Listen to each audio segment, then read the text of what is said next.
नमस्कार दोस्तों, मैं हूं आद्या शंकर त्रिपाठी और मेरे चैनल पर आपका स्वागत है। तो दोस्तों, मैं आज फिर से लेकर आया हूं आपके लिए व्यवहार प्रक्रिया संहिता की आदेश 23 नियम 1 के प्रावधानों को, जो यदि आपका कोई केस या कोई मुकदमा किसी न्यायालय में चल रहा हो तो उसका उपयोग आप कैसे कर सकते हैं, इसके बारे में एक पूरी जानकारी मैं आपको देने वाला हूं। तो ये जानकारी हम शुरू करें उससे पहले आप मेरे इस चैनल को सब्सक्राइब कर लीजिए। आपके सब्सक्राइब करने से मुझे फ़ायदा होता है और चैनल ग्रो करता है, ये आप सभी जानते हैं। मैं सभी वीडियो में ये कहता हूँ। दूसरी बात दोस्तों, मैं एक प्रैक्टिशनर वकील हूँ और मुझे अपने न्यायालयों के भी काम होते हैं, इसलिए मंगलवार और शनिवार 2 दिन का मैंने चयन किया है कि ये छोटी छोटी जानकारियाँ जो आपको आपके मुकदमे में काम आएंगी मैं देता रहूँगा। यदि फुर्सत मिला तो बीच में भी एक आध वीडियो मैं डाल दूँगा। तो दोस्तों, चलिए हम ज़्यादा समय न लेते हुए आज के इस वीडियो को शुरू करते हैं। तो आज इस वीडियो का जिस पे हम चर्चा करने वाले हैं दोस्तों, ये सिविल मुकदमों में जो दीवानी मुकदमे हैं जो किसी अदालत में आपके चल रहे हैं, वो संपत्ति संबंधी विवाद हो सकते हैं, विभाजन संबंधी विवाद हो सकते हैं, जो सिविल नेचर के मामले हैं, कोई भी विवाद हो सकता है। तो ऐसे विवाद में जब आपका केस किसी न्यायालय में किसी अदालत में चल रहा हो और आपको ऐसा लगता है कि आपके किसी मामले में कोई प्रारूपिकीय त्रुटि हो गई है या कोई वाद के विषय वस्तु से संबंधित कोई त्रुटि हो गई है जिसके कारण आप मुकदमा हार सकते हैं, तो आप चिंतित हो जाते हैं कि हड़बड़ी में मैंने ये मुकदमा बनाया था, इसमें ये जो मेरे वकील साहब हैं या कम अनुभवी थे या कम जानकार थे, किसी कारण से ऐसा मुकदमा बना दिए जो स्पष्ट दिखाई दे रहा है कि आप आगे चल के उस मुकदमा को जीत नहीं पाओगे। तो इसके लिए कोई बहुत परेशान होने की बात नहीं है और चिंता करने की बात नहीं है, क्योंकि मैंने जैसा पहले ही आपको बताया था, व्यवहार प्रक्रिया संहिता CPC मुकदमों का संविधान है। मुकदमा कैसे किया जा सकता है, कहाँ किया जा सकता है, उसके हर चीज को एक छोटी छोटी बारीकियों के लिए कि किसी भी पक्षकार के साथ किसी भी प्रक्रिया को लेकर के, किसी भी बात को लेकर कोई अन्याय न हो, ये व्यवस्था की गई। कानून में इस बात की व्यवस्था की गई है कि आपको कभी किसी भी तकनीकी त्रुटि के कारण, किसी जो स्वीकार की जाने वाली लापरवाही है, घोर लापरवाहियों के लिए तो अलग अलग व्यवस्थाएं हैं, जो तकनीकी त्रुटियों के कारण, किसी गलती के कारण, किसी प्रारूप की त्रुटि के कारण, किसी टंकण त्रुटि के कारण, किसी विषय वस्तु की समझ नहीं होने के कारण यदि कोई ऐसी त्रुटि हो जाती है या ऐसा कोई बात हो जाता है जिससे आप अपने मुकदमे में जितने भी प्रतिवादी हैं उन समस्त प्रतिवादियों के विरुद्ध या उनमें से कुछ प्रतिवादियों के विरुद्ध अपने मुकदमे को वापिस ले सकते हैं, उन सभी को मुक्त कर सकते हैं, या कई प्रतिवादियों में से कुछ प्रतिवादी जिनसे आप सहायता या रिलीफ या नहीं चाहते हैं उनको प्रकरण से हटा सकते हैं, या फिर कुछ अंश कुछ भाग को हटा सकते हैं, जैसा आप उचित समझें। आपको लगता है कि पूरा मुकदमा ही जो है प्रत्याहरित कर लिया जाए, विड्रॉल कर लिया जाए, एडजस्ट कर लिया जाए, तो यह धारा 23(1), माफ कीजिएगा, धारा नहीं, आदेश 23 नियम 1 इस बात के लिए हमको अधिकृत करती है कि मुकदमा चलने के दौरान किसी भी प्रक्रम पर any stage of the suit हम जो है सभी प्रतिवादियों में से कुछ प्रतिवादियों को या समस्त प्रतिवादियों के विरुद्ध अपने सूट को वापस ले सकते हैं, प्रत्याहरण कर सकते हैं, विड्रॉल कर सकते हैं, एडजस्ट कर सकते हैं। तो ये जो है धारा 23 नियम 1 के प्रावधान है। अब इस प्रावधान में हम आगे देखेंगे कि आगे किन परिस्थितियों में हम वापस कर सकेंगे और किन परिस्थितियों में वापस नहीं कर सकेंगे। क्या वापस लेने के लिए हमें अदालत का आदेश लेना आवश्यक है इजाज़त लेना आवश्यक है या इजाज़त लेना आवश्यक नहीं है। तो दोस्तों, पहली बात तो यह है कि अगर हमको आगे कोई मुकदमा नहीं करना है, जितने प्रतिवादी हैं, ऐसा कोई समाधान, ऐसा कोई समझौता, ऐसा कोई बात हो जाता है जिससे आपको लगता है कि अब हमको इन प्रतिवादियों के विरुद्ध कोई मुकदमा नहीं करना है, केस को आगे नहीं चलाना है, तो आप बिना न्यायालय के इजाज़त के कभी भी किसी भी स्टेज में अपना केस वापस ले सकते हैं। मुकदमा उन प्रतिवादियों के विरुद्ध आदेश 23 नियम 1 एक एप्लीकेशन साधारण सा न्यायालय को देंगे और आपका मुकदमा वापस हो जाएगा। ऐसा वापस हो जाएगा जैसे कि वो मुकदमा कभी प्रस्तुत किया ही न गया हो। तो एक तो ये व्यवस्था है। दूसरी व्यवस्था ये है कि यदि आपको लगता है कि मेरे मुकदमे में कोई विषय वस्तुपरक त्रुटि हो गई है, कोई प्रारूपतः कोई त्रुटि हो गई है, या कोई पक्षकारों का असंयोजन और कुसंयोजन हो गया है, पक्षकार इधर होने चाहिए उधर हो गए हैं, उधर होने चाहिए इधर हो गए हैं, कुछ अनावश्यक पक्षकार जुड़ गए हैं, तो ऐसी स्थिति में जब मुकदमा, जैसे कि मैंने पहले आपको 3-4 वीडियो में बताया है कि जब मुकदमा तैयार किया जाता है तो जाहिर है कि अभिवचन में विशेष ध्यान देना होता है। तो जब अभिवचन में विशेष ध्यान दिया जाता है और वकील इस बात को जानता है कि इसका आगे चल के क्या प्रभाव होगा और आगे चल के क्या नहीं होगा, ये आपके दावा में, प्रति दावा में, जवाब दावा में, सभी प्रकार के अभिवचनों में लागू होता है। तो परिस्थितियां, जैसे कि मैंने आपको आदेश 6 नियम 17 के वीडियो में भी बताया कि संशोधन कब कर सकते हैं, तो संशोधन एक अलग प्रक्रिया है कि भाई छोटी मोटी त्रुटि हो, आपने संशोधन कर लिया।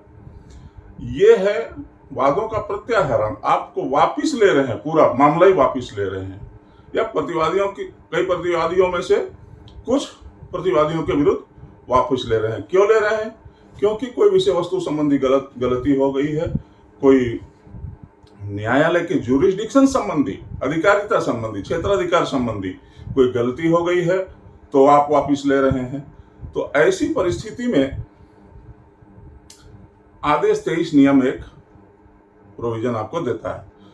तो मैंने बताया कि यदि आपको दोबारा मुकदमा दायर नहीं करना है उन प्रतिवादियों के विरुद्ध, तो जाहिर है न्यायालय के आदेश की आवश्यकता, अनुमति की आवश्यकता, इजाजत की आवश्यकता नहीं है।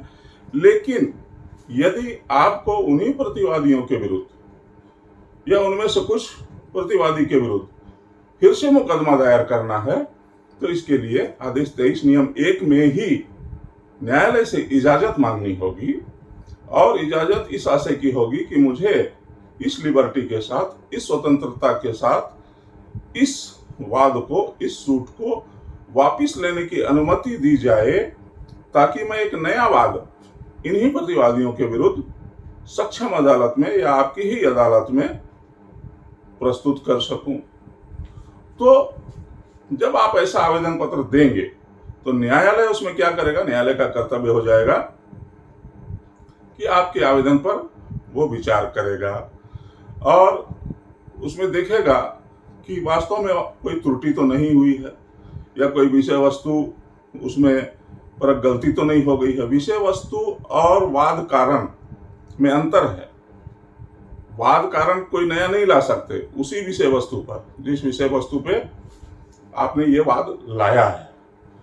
तो दोस्तों, जब आपने ये वाद लाया तो उसमें जो प्रारूपिकी या विषय वस्तु संबंधी त्रुटि हुई है, या क्षेत्राधिकार संबंधी त्रुटि हुई है, पक्षकार संबंधी त्रुटि हुई है, तब इन सब मामलों को न्यायालय देखेगा और देखने के बाद इजाजत आपको देगा। इजाजत इस आशय का देगा कि आप जो है पुनः उन्हीं पक्षकारों के विरुद्ध इस मामले को वापस लेकर के नया वाद दाखिल कर सकते हैं। तो आदेश 23 नियम 1 आपको व्यवस्था देता है। लेकिन यदि उसमें वादी अवयस्क हो, माइनर हो, और उसके किसी वाद को आप जो है वापस लेना चाह रहे हैं, तो उसका जो वाद मित्र होगा, उसका जो काउंसिल होगा, प्लीडर होगा, उनको एफिडेविट देना पड़ेगा कहीं ऐसा तो नहीं कि उसके आप हित और हक से समझौता विरोधी पक्ष से कर लिए हों और केस ही वापिस ले रहे हों प्रतिवादियों को लाभ दिलाने के लिए। तो वहां पर जो है न्यायालय एफिडेविट लेती है उसके जो माइनर पक्षकार हैं, वादी हैं, उसके सपोर्ट में। ये चीजें हो गई दोस्तों। दूसरी बात यह है कि ये जो वादों का प्रत्याहरण है, जो वापसी है, ये आप अपील न्यायालय में भी कर सकते हैं। ये सुविधा आपको अपीली न्यायालय में दी गई है। दूसरी बात, यदि कोई चुनाव याचिका है तो वो उस याचिका को आप इस तरीके से वापस नहीं ले सकते हैं। चुनाव याचिका में आपको यह अधिकार नहीं दिया गया है। यदि कोई निर्णय या डिक्री हो गई है तो निर्णय या डिक्री हो जाने के पश्चात आप उसके कहना चाहिए निष्पादन के लिए लगाया है आवेदन, तो उस निष्पादन में भी आप आदेश 23 नियम 1 का प्रयोग नहीं कर सकते हैं। इसके अलावा जब कभी भी न्यायालय आपको इस आवेदन पर विचार करता है, अपने विवेक का प्रयोग करता है, तो आपको कुछ शर्तों के अधीन भी अनुमति देता है कभी कभी। पहली बात तो यह है कि एनी स्टेज मतलब ये नहीं है कि केस चलने के दौरान यदि प्रतिवादी को आपके विरुद्ध कोई इंटरिम ऑर्डर के द्वारा कोई अधिकार मिल गया हो और आप उस अधिकार को से बचने के लिए आदेश 23 नियम 1 का प्रयोग कर रहे हैं और केस वापस ले लेते हैं तो इसका अधिकार समाप्त हो जाएगा। तो ऐसा नहीं है दोस्तों। उस स्थिति में आप आदेश 23 नियम 1 का प्रयोग करके अपने केस को वापस नहीं ले सकते हैं। तो ये बात ध्यान रहे कि यदि किसी अंतरिम आदेश इंटरिम ऑर्डर के तहत आपके प्रतिवादी को कोई अधिकार प्राप्त हो गया हो तो इसकी इजाजत आपको न्यायालय नहीं देगी। दूसरी बात, इजाजत अगर आपको किसी मामले में दी जाती है तो उसकी कुछ शर्तें भी हो सकती हैं।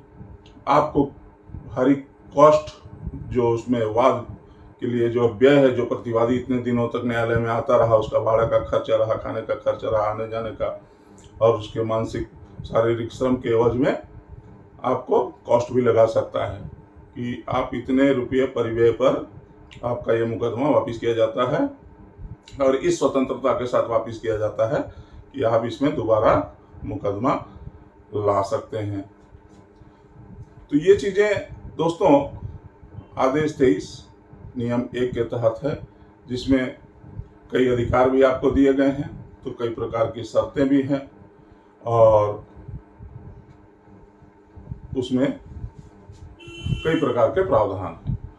तो इजाजत लेने की आवश्यकता इसलिए पड़ती है क्योंकि इसमें आपको किसी भी प्रकार का पूर्व न्याय की बाधा उत्पन्न ना हो कि पहले आपका डिसाइड हो गया है भाई, आप दोबारा आप केस ला नहीं सकते हैं। तो आदेश 23 नियम 1 से लेकर के आदेश 23 में ही कई प्रावधान है, जिसमें समय समय पर जैसे आदेश 23 नियम 2 है। तो आदेश 23 नियम 2 जो है वो है आपका कि आपको जो समय सीमा है, आपकी जो समय सीमा है उस पर कोई प्रभाव, उसमें छूट मिलने वाली नहीं है। आपने वाद वापिस ले लिया और ये सोचा कि भाई जो हमको वाद सीमा है जिसमें हम वो उसी प्रकार रहेगी। जिस दिन आपने केस वापिस लिया और जो वाद कारण था आपका उसी पे रहेगा। ये परिसीमा विधि पर पहले वाद का प्रभाव नहीं पड़ेगा। अंतिम पूर्ववर्ती नियम के अधीन दी गई अनुज्ञा पर संस्थित किसी भी नए वाद में वादी परिसीमा विधि द्वारा उसी रीति से आबद्ध होगा मानो प्रथम वाद संस्थित नहीं किया गया हो। तो दोस्तों इसमें कोई परिसीमा संबंधी छूट आपको नहीं मिलेगी।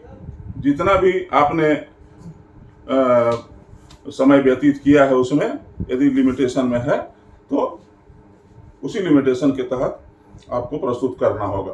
अगर नहीं कर पाते हैं तो उसके लिए जैसा कि न्यायालय ने आपको इजाजत दिया है उस इजाजत के अनुसार जो है आप अपने नए वाद को उपयोग में ला सकते हैं।